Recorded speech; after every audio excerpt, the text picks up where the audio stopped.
Feliz sábado para todos os nossos ouvintes, amigos, todos aqueles que nos pertencem. Sábado a todos aqueles que vão nos ouvir. O assunto de hoje é como enfrentar a tentação, o pecado, porque a tentação não vencida gera pecado. E o pecado, quando ele é cometido, afasta-nos de Deus. É preciso que a gente volte a pedir perdão, arrependermos, fazer um propósito de não pecar mais.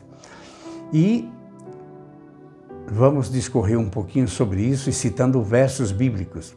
Vamos orar. Eterno Pai, muito obrigado, estamos pelos teus cuidados, dá-nos a tua proteção, o teu amor, dá-nos o teu Santo Espírito para que possamos vencer as tentações. Dá-nos o Espírito Santo para que possamos desempenhar o nosso trabalho de pregação do Evangelho da melhor maneira possível. Pai Santo e Eterno, nos colocamos em Tuas mãos, por Jesus, pedimos amém. Então, como falamos, vamos falar sobre como vencer as tentações, como vencer o pecado, ou então não pecar. Em Mateus 6, verso 13, tem talvez ali o verso mais nobre, mais parecido, que melhor resolve este problema. Quando Jesus ensinou a orar o Pai Nosso, ele terminou dizendo o seguinte, no verso 13 de Mateus 6. E não nos deixes cair em tentação, mas livra-nos do mal. Esse é o final do Pai Nosso. Ele ensinou, pedi para ele o seguinte, não nos deixes cair em tentação, mas livra-nos do mal. Que extraordinário! Jesus dizendo que nós devemos socorrer a Ele, ir a Ele no momento que estivermos com vontade de pecar, tendentes ao pecado, quando a tentação chegar. E ela chega permanentemente. E ela chega às vezes sem avisos e de maneira sutil. Desde o início o pecado é assim. Quando a serpente chegou perto de Eva, simplesmente sabia que havia um tentador, mas ela nunca pensou que iria ser uma serpente. E ela ficou admirada porque uma serpente falar, ela até então não tinha visto isso. E faz uma pergunta que é necessário que a Eva defendesse a Deus. E ele disse assim, é verdade que Deus proibiu comer de todos os frutos do jardim?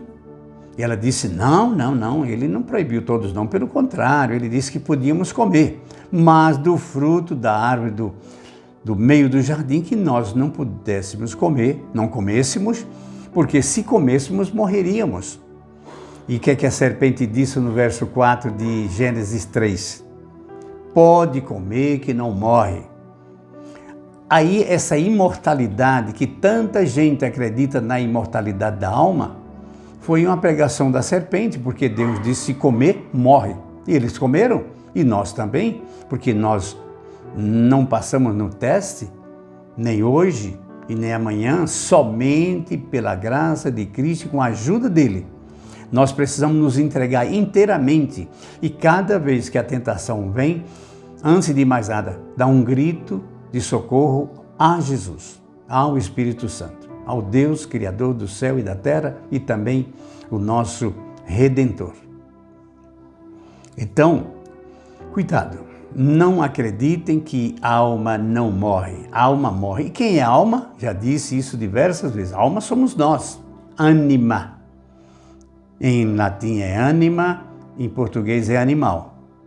Todo o corpo que respira é chamado de alma. Nossa alma somos nós mesmos até que respiremos. Parou de respirar, morreu a alma, fisicamente e espiritualmente.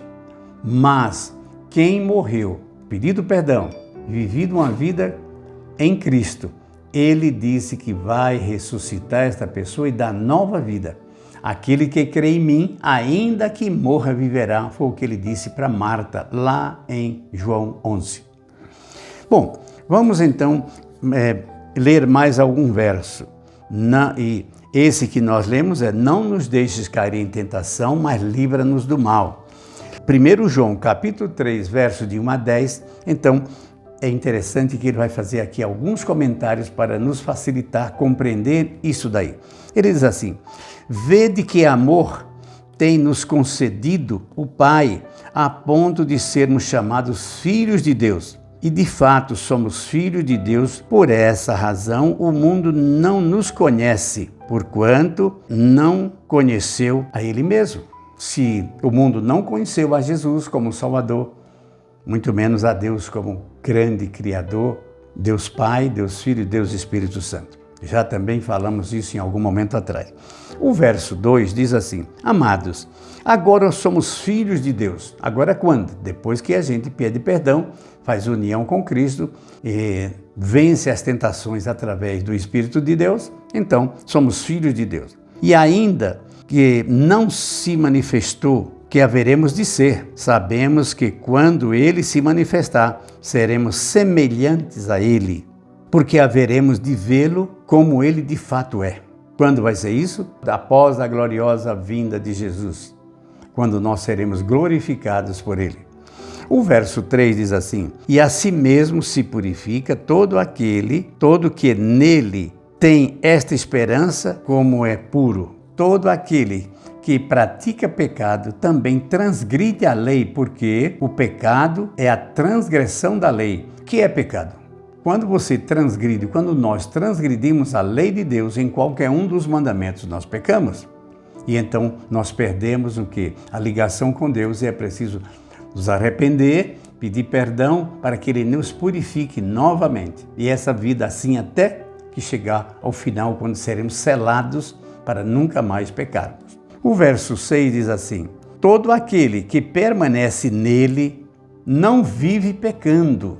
Então, se eu e você não quisermos viver pecando, temos que nos unir a Cristo. Todo aquele que vive pecando não ouviu nem o conheceu. Não vos deixeis enganar por ninguém. Leia a palavra de Deus tal qual ela é. Não acredite nos pregadores que não estão firmados na palavra. Aquele que pratica a justiça é justo, assim como ele é justo, assim como Deus é justo. Aquele que pratica o pecado procede do diabo, porque o diabo vive pecando desde o princípio. Para isto se manifestou o Filho de Deus, para destruir as obras do diabo. Jesus destruiu as obras do diabo porque ele redimiu, e nós não somos mais escravos do pecado se o deixarmos. O verso 9 diz assim: Todo aquele que é nascido de Deus não vive na prática do pecado, pois que permanece nele é a divina semente. Ora, esse não pode viver pecando porque é nascido de Deus. Quem é nascido de Deus guarda a sua lei, guarda os seus mandamentos, crê na graça que foi a morte de Cristo em nosso lugar, e então esse não vive pecando. O 10º diz: Nisto são manifestos os filhos de Deus e os filhos do diabo. Os filhos do diabo não obedecem a Deus. Os filhos de Deus não obedecem ao diabo. Todo aquele que não pratica justiça não procede de Deus, nem aquele que não ama é seu irmão. Aqui está, então, esses comentários em Mateus 6, verso 13, e em 1 João, capítulo 3, do verso 1 até o 10º. Está explicado tudo isso aí para que a gente possa compreender melhor como vivermos em uma vida de graça, usufruindo da graça de Cristo, do sacrifício de Cristo em nosso lugar, para que tenhamos vida e a tenhamos em abundância. Deus nos abençoe, nos guarde e vamos orar. Pai eterno, muito obrigado pelas tuas palavras. Obrigado pela vida e pela saúde. Dá-nos a tua paz e o teu poder. Ensina-nos, Pai Santo, a compreender a tua palavra, a Bíblia. Nós te pedimos em nome de Jesus e livra-nos do pecado. Em nome de Jesus pedimos. Um feliz sábado para todos vocês.